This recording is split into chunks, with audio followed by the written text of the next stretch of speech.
Aujourd'hui, je vais vous parler de l'avocat. Ça, c'est l'un des fruits qui est produit un peu partout dans le monde, qui est mangé un peu partout.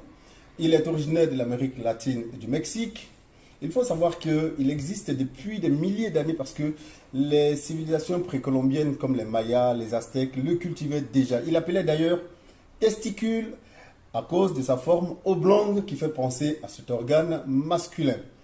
Tout le monde se rue sur l'avocat, mais aujourd'hui je vais te donner 8 raisons pour lesquelles tu ne dois pas manger l'avocat. La première raison, c'est que ton cœur va se porter beaucoup mieux. Parce que l'avocat est très riche en potassium. Or, nous le savons, le potassium permet de régler la pression artérielle et de prévenir les maladies cardiaques. Deuxièmement, l'avocat va te permettre d'améliorer ton transit digestif parce qu'il est riche en fibres. Or, les fibres vont te permettre d'aller régulièrement, de lutter contre la constipation, disons, et d'améliorer ton tube digestif. Troisièmement, l'avocat est riche en vitamine C et en vitamine E, qui sont des vitamines, qui sont des antioxydants qui permettent de lutter contre le vieillissement de la peau. Et donc, tu auras une peau nettement plus belle si tu manges régulièrement des avocats. Quatrièmement, tu auras des os beaucoup plus forts. Parce que une des vitamines qui prédomine dans l'avocat est la vitamine K. Or, la vitamine K, si elle est connue pour son rôle anticoagulant, elle est très connue également pour le fait qu'elle renforce les os. Cinquièmement, tu auras un cerveau beaucoup plus performant. Simplement parce que l'avocat est riche en vitamine B6. Or, la vitamine B6, elle est très importante pour le fonctionnement du cerveau. Sixièmement, si tu manges régulièrement l'avocat, cela va te permettre de renforcer ton système immunitaire simplement parce que l'avocat est riche en folate. Or, le folate est très intéressant parce qu'il est important dans la production des globules blancs. Et nous savons que les globules blancs aident à lutter contre les infections.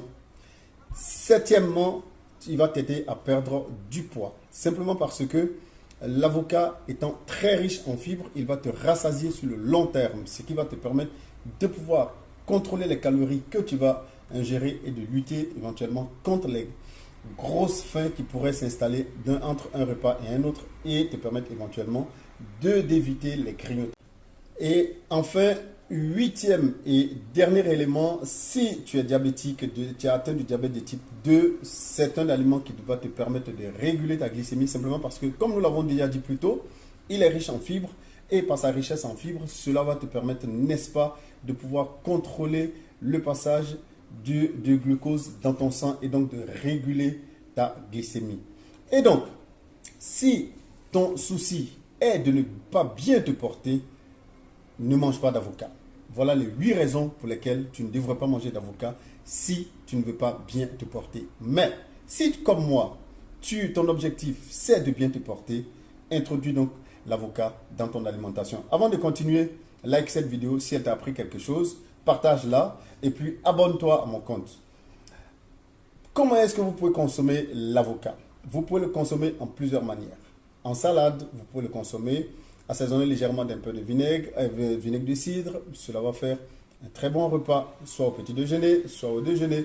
Vous pouvez le consommer en smoothie, vous pouvez le consommer également étalé dans du pain à la place du beurre, etc., etc. Il y a plusieurs manières de pouvoir consommer l'avocat.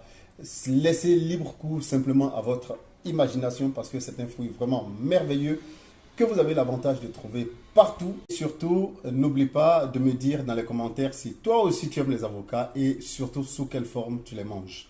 Allez, à la prochaine vidéo.